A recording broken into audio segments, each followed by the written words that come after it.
Dạ như lúc này người ở bên anh tựa đầu gục ngã, bình yên trong anh đến lạ.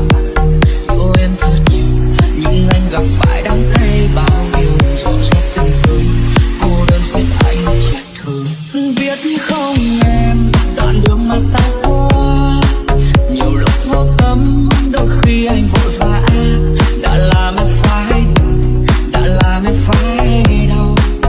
Anh xin lỗi em cho nỗi đau.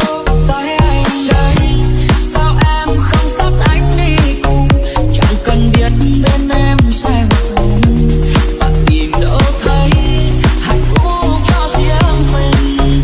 Giống như em, cô gái anh từng yêu. Biết không em, biết không em.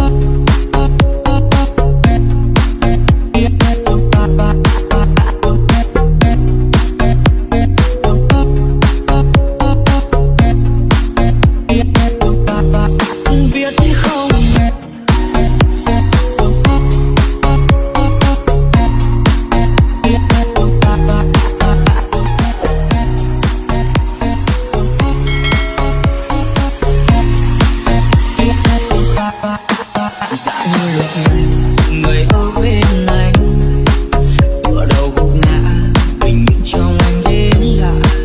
Yêu em thật nhiều nhưng anh gặp phải đắng cay bao nhiêu, gió rét từng cơn cô đơn siết anh chặt thôi.